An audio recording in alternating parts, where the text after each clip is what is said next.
आप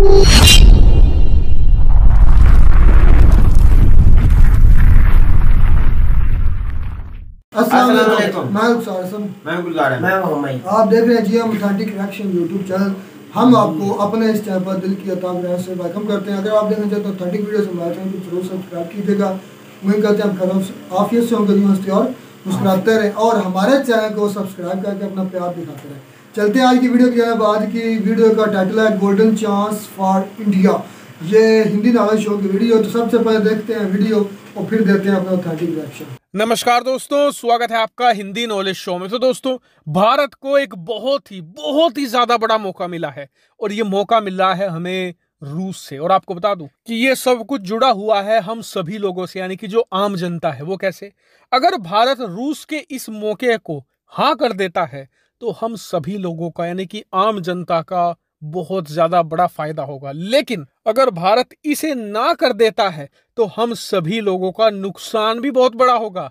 और इसीलिए मैं आपसे रिक्वेस्ट करूंगा कि ये वीडियो बहुत इंपॉर्टेंट है, हम सभी लोगों से जुड़ी हुई है। वीडियो को अंत तक देखिएगा। चलिए बिना टाइम वेस्ट के वीडियो की शुरुआत करते हैं। तो दोस्तों, हुआ कुछ ऐसा है कि यूरोपियन यूनियन ने रूस से आने वाले ना सिर्फ तेल पर बैन लगाना शुरू कर दिया है अब, बल्कि ये भी ऐलान कर दिया है कि इस साल के अगस्त महीने तक ये कोयले पर भी बैन लगा देंगे और रूस की बजाय ये लोग ऑस्ट्रेलिया और दक्षिण अफ्रीका से कोयला खरीदेंगे। और आपको बता दूं कि इस फैसले पर अमल करना बहुत सारे यूरोपियन देशों ने शुरू कर दिया है। जैसे कि पोलैंड ने रूसी कोयला खरीदना बिल्कुल ही बंद कर दिया है। कई और देश हैं जो अब रूस से धीरे धीरे कम कोयला खरीद रहे हैं और अगस्त तक वो बिल्कुल बंद कर देंगे। अब ये रूस के लिए बहुत ज्यादा बड़ी खबर है। क्यों? क्योंकि रूस तेल के बाद कोयला बेचकर ही सबसे ज्यादा पैसा कमाता है। ऐसे में अगर कोयला बिकना बंद हो गया तो रूस के लिए ये बड़ा घाटा होगा। और ना सिर्फ रूस के लिए, ये भारत के लिए भी बड़ा नुकसान है। क्यों? क्योंकि जब ऑस्ट्रेलिया से भारत के साथ साथ यूरोपियन देश भी कोयला खरीदना शुरू कर देंगे तो इससे होगा ये कि ऑस्ट्रेलिया के कोयले की डिमांड बढ़ेगी तो कीमतें बढ़ेंगी तो भारत को कोयला महंगा मिलेगा। अब इसका असर ये होगा कि भारत में ज्यादातर बिजली कोयले से ही बनाई जाती है। इसीलिए जब कोयला महंगा तो बिजली भी महंगी होगी, और जब बिजली महंगी होगी तो पहला असर ये होगा कि सभी के घरों के बिजली का बिल ज्यादा आएगा। इसके अलावा जितने भी कारखाने होते हैं, यहाँ तक कि जो रेस्टोरेंट होते हैं, इसके अलावा जो छोटे छोटे स्टोर भी होते हैं शहरों में, कस्बों में, उन्हें जब बिजली महंगी मिलेंगी तो वो भी अपने सामान के दाम बढ़ाएंगे। ऐसे में ओवरऑल महंगाई भी बढ़ेगी और ये हम सब आम जनता की जेब पर बोझ बढ़ाएगा। लेकिन यहीं पर इसका सलूशन भी छुपा हुआ है। दरअसल कहा जा रहा है कि रूस को अगर अपनी अर्थव्यवस्था चलानी है तो तेल के साथ साथ उसे कोयला भी बेचना होगा। और इसीलिए कहा जा रहा है कि अगस्त के बाद रूस ऐसा ही डिस्काउंट कोयले पर देगा जैसा उसने तेल पर दिया था। और यह भारत के लिए बड़ा मौका हो सकता है। अगर भारत रूस का सस्ता कोयला खरीद लेता है तो हमारे यहाँ पर बिजली के दाम बढ़ने की बजाय घट जाएंगे, जिससे होगा ये कि हमारे यहाँ पर महंगाई भी कंट्रोल में आएगी और हो सकता है कि काफी हद तक कम भी होने लग जाए। ये भारत के लिए एक बहुत ज्यादा बड़ा चांस है। लेकिन यहीं पर भारत अगर इस मौके को नहीं भुनाता है और हम कोयला नहीं खरीदते हैं तो फिर हमें अंतर्राष्ट्रीय मार्केट से बहुत ही महंगा कोयला मिलेगा, जिससे कि हमारे यहाँ पर बिजली के दाम बढ़ेंगे, महंगाई बढ़ेगी, आम जनता पर और बोझ पड़ेगा।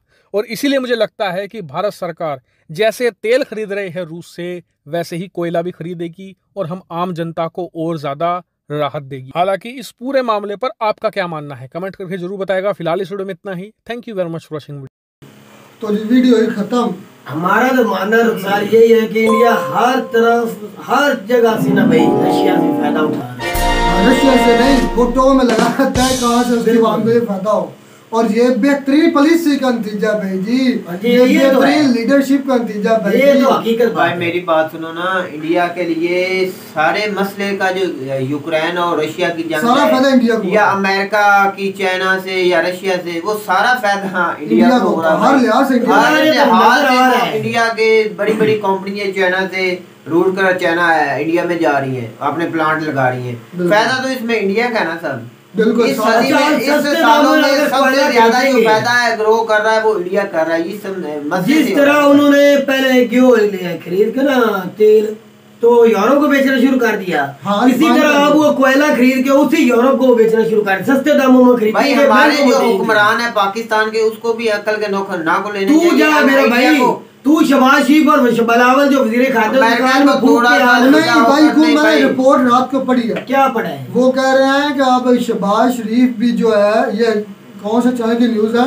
कि वो भी अब अपने बंदे भेज रहा है रशिया ताकि उनको ऑयल मिल जाए। बिल्कुल, ये सबसे बड़ा भाई आपको ऑयल तो मिल जाएगा या ना मिलेगा, मेरा भाई ये अमेरिका से कुछ लेंगे उधर ही जाएंगे, सिर्फ इतना जो यार मैं देख रहा हूँ वो जो शहबाज शरीफ वेट कर रहा था IMF के साथ मुआहदा होने का, मुआहदा हो चुका है, रात के अनाउंसमेंट होगी तो मुआहदा हो गया, कामयाब हो गया। मैंने भी सुना है कि मुआहदा कामयाब हो चुका है। हाँ, इसके बाद मेरा ये स्टेप है शहबाज शरीफ शायद ले कि वो रशिया से सस्ता तेल ले। ना मेरा भाई, कभी भी रशिया किस बुनियाद पर कह सकते हैं? ये बुनियाद ये है कि वो बूट पॉलिश करते वो खुददार नहीं है, वो गिरे हुए इतने, मेरा भाई गुलजार एक बेटा, हम गिरे हुए हमारे सियासतदान इतने हैं, अमेरिका के सामने वो आंखें नहीं दिखा सकते रुखसार भाई।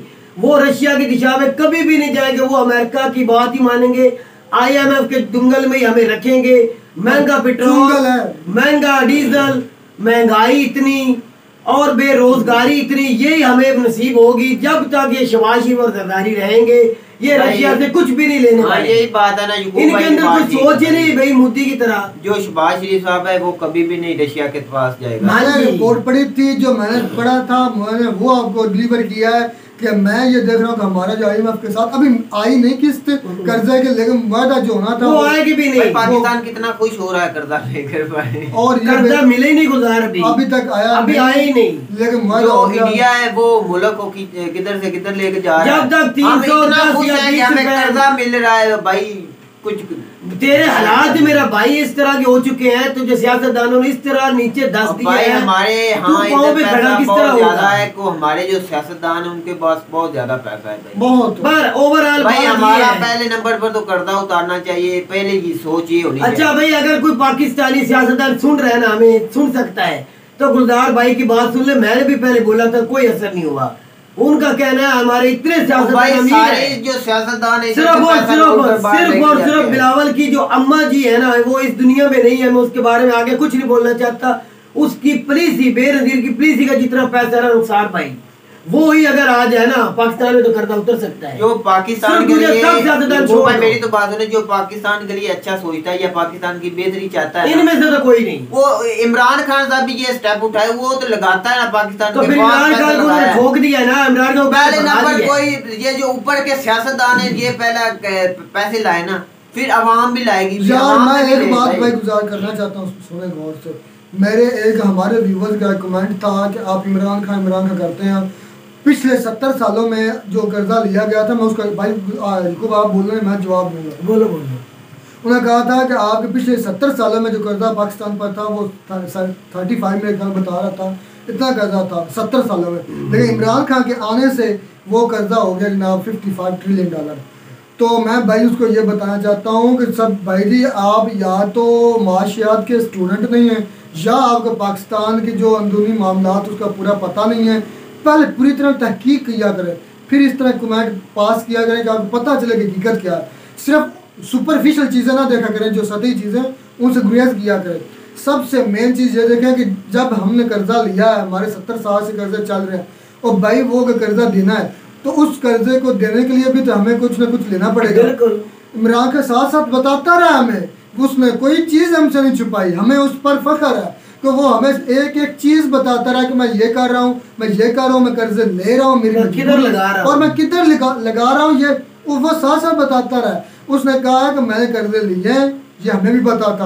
उसने कहा जो हमारी किस तरह जो हमारा करंट अकाउंट खसारा था उसको उसने कम किया था, जो हमारे जो तजारती खसारे थे उसको उसने कम किया था। किस तरह कम किया था? उसने कर्जा लिया था। उसका मकसद ये था कि अगर हमारे जो खसारे चल रहे हैं ये पहले ये कम हो, उसके बाद हमारा जो रेवेन्यू जनरेट होगा, हमारे मुल्क में डॉलर जब आएगा, हमारे मुल्क में जब एक्सपोर्ट उन्होंने बढ़ाई है, आप स्टडी कर सकते हैं, स्टडी करें, हम भी स्टडी करें, उसका आपको पता चलेगा हमारे जो एक्सपोर्ट थी पहले की निस्बत बढ़ी है। ये हमारे जो मौजूदा हुकूमत है उसने भी ये एक्सेप्ट किया खुद कि हमारे जो थी ना एक्सपोर्ट वो बढ़ी है।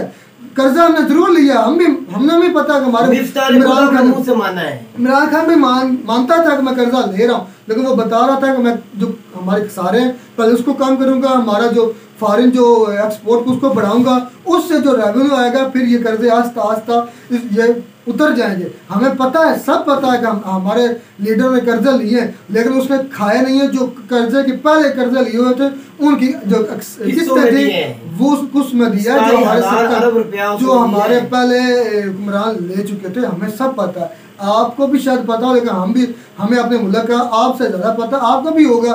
लेकिन ये उस भाई का कमेंट का जवाब है जो बता रहे थे कि आपके लीडर ने इमरान खान करते हैं उसने इतना कर्जा लिया, उसका ये जवाब था। ये तो होगा इमरान खान साहब और पाकिस्तान की बात। जो मैं बात करना चाहता हूँ, वीडियो का मेन टाइटल है कि इंडिया ने अब ये पॉलिसी बनाई है कि वो रशिया जो है वो यूरोप इनकार कर रहा है कोयला लेने से, और इंडिया जो है उसका फायदा उठाएगा, कोयला उससे ये फायदा पाकिस्तान क्यों नहीं ले सकता, हमें ये सोचना चाहिए। मैंने बता दिया आप उनके गुलाम है मेरा भाई अमेरिका के, जब तक गुलामी से नहीं निकलोगे आप रशिया तो नहीं ले सकते। नीचे है ना भाई, इसलिए तो तरक्की नहीं कर रहा। तो फिर क्यों नहीं आप ले सकते, जिधर से वो गुलामी छोड़ते क्यों नहीं? और भाई ऑयल जो है वो श्रीलंका जैसा मुल्क ले रहा है, बांग्लादेश ले रहा है, श्रीलंका है, हम बांग्लादेश भी ले बांग्लादेश हमसे टकरा है, बांग्लादेश हमसे का मुकाम है। बूट पॉलिश आपकी बात ठीक है, वो बूट पॉलिश करने में तुले हुए हैं भाई आवाम को शौर का। तो ये मेरा ख्याल है इंडिया के लिए, जो इंडिया के प्राइम मिनिस्टर उनके हैं, जो उनके सदर हैं, जो उनके हुकूमत है, उन्होंने बेहतरीन स्टेप लिया है, लेंगे और मेरे ख्याल में वो कोयला लेंगे। आवाम पर फायदा होगा, सस्ती मिलेगी, गुलजार वो इसका फायदा उठाएंगे, सस्ते दामों में खरीदेंगे और महंगे दामों में भाई वो अपने मुल्क में बिजली पे इस्तेमाल करें तो सस्ती बिजली तो पहले उनके घरों में कई जगह पे फ्री बात करें थे कि बिजली सस्ती मिलेगी। उससे ये होगा कि भाई जब आप पहले ऑयल ले रहे हैं, देखिए उनकी कीमतों में गिराई बजाय, क्योंकि इंटरनेशनल मार्केट में जो प्राइस बढ़ रही है ऑयल और इसकी पेट्रोल की, लेकिन इंडिया में कम हो रही है। इसी तरह कोयला की जब कोयला आएगा रशिया से तो वो सस्ते दामों में मिलेगा, उससे बिजली की कीमतें और कम होगी, जिससे उनके मुल्क में महंगाई और कम, महंगाई पहले नहीं थी और सस्ती चीज़ें मिलेगी। ये बहुत बड़ा इनिशिएटिव होगा मेरे ख्याल में, जो इंडिया को लेना चाहिए, क्योंकि उनका अमेरिका को पर प्रेशर नहीं है, वो अमेरिका से कर्जा नहीं लेते। मेरा भाई तो ये नहीं लेना चाहिए, ये बहुत बड़ा इनिशिएटिव होगा और ज़्यादा चार चांद लगा देगा इंडिया इकोनॉमी को। उम्मीद करते हैं आपको हमारी वीडियो अच्छी लगी, अगर वीडियो अच्छी मिलता है नई वीडियो में किसी नए टॉपिक के साथ, तब तक दीजिए इजाज़त। अल्लाह।